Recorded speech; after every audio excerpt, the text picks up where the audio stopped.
The troubles I've seen, nobody knows my sorrows.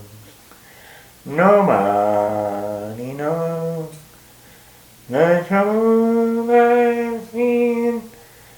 Nobody knows if this new movie is good or not.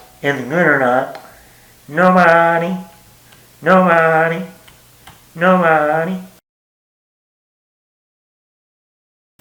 Welcome back, everybody. Matt the Man here. Hope you're doing well. Before we get started, there is a concert tonight across the street. So I think they're playing, getting ready for tonight. So if you hear any noise, that's what that is. Can't help it, can't control it. It is what it is. Wasn't wanting to get this review out for the new Nobody. I was a fan of the original.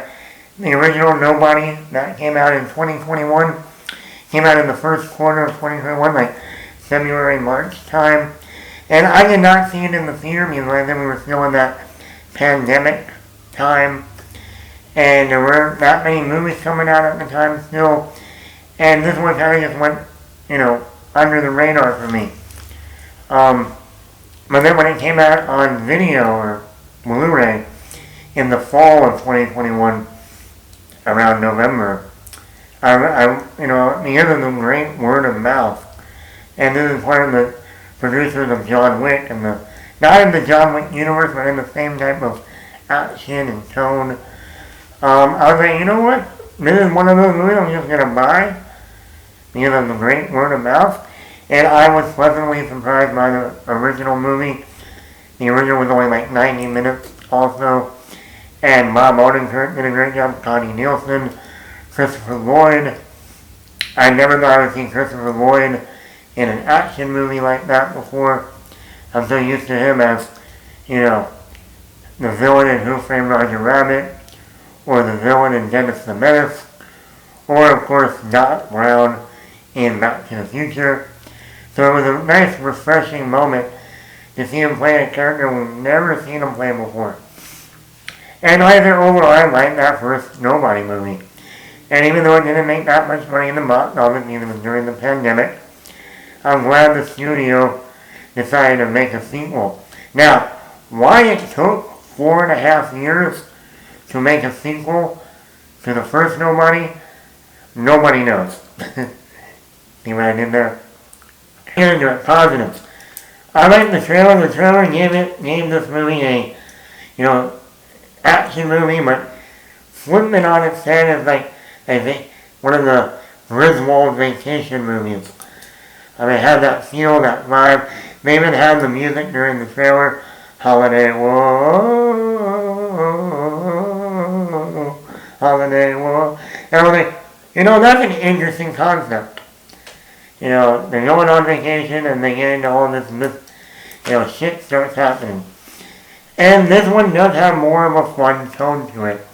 The first one's had more of a serious tone and it worked. This one feels more fun. They go to a water park, a place that Bob Odenkirk's character Hutch used to go to when he was a kid. So you get that Griswold vacation vibe. And I like how this one has that more fun. You have also the dynamic in this one. The wife played by the great, beautiful Connie Nielsen.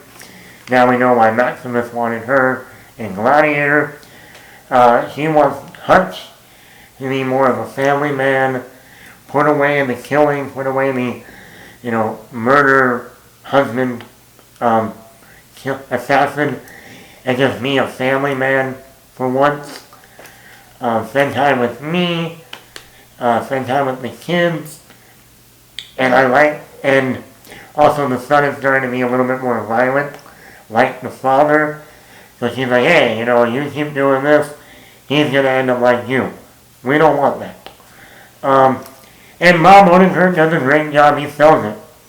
He is, when that first movie, you're like, I don't think he can do this. And then you watch the movie and you go, yep. And this one, he takes it to another level. Between the arcade scene, between the boat scene on the duck boat. Then the whole third act is like something out of a Home Alone movie. I mean, he just nailed it. And the action is great. This is directed by a different director from the first movie. And I think the action is stepped up even more in this one.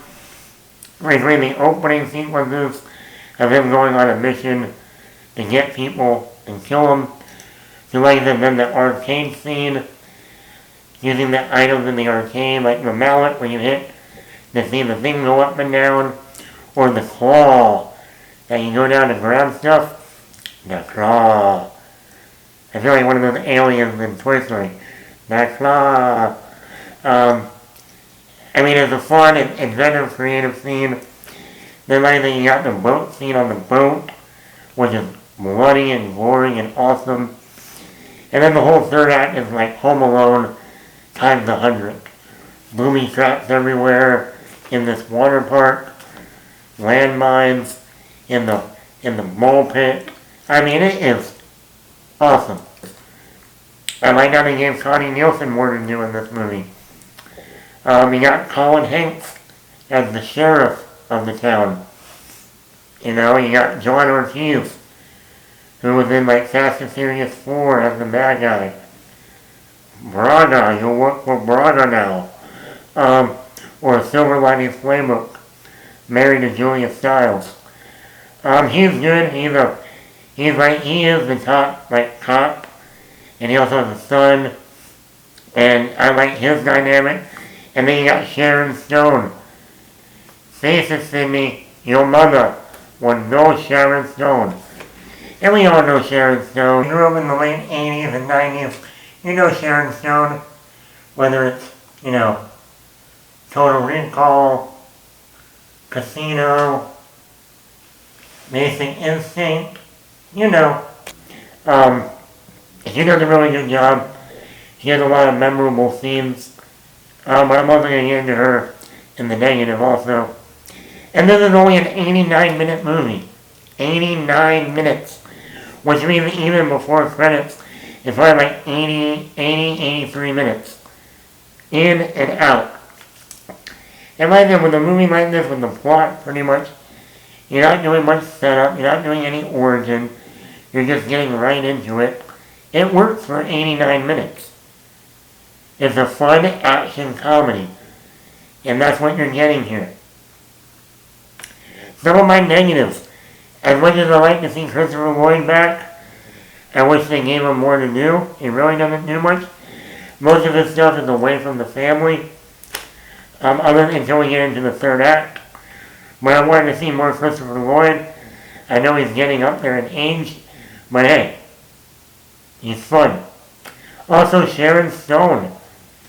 I think we get a few memorable scenes, but I wanted more from her.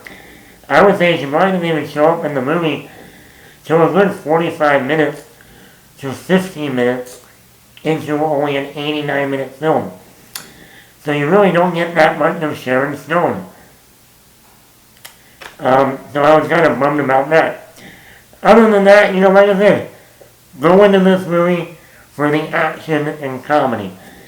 If you're going in this for some Shakespearean Oscar-winning movie, you're out of luck.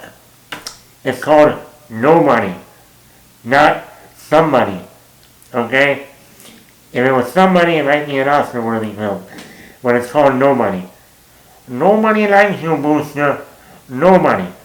Nobody cares about you. Nobody. But let me know in the comments below.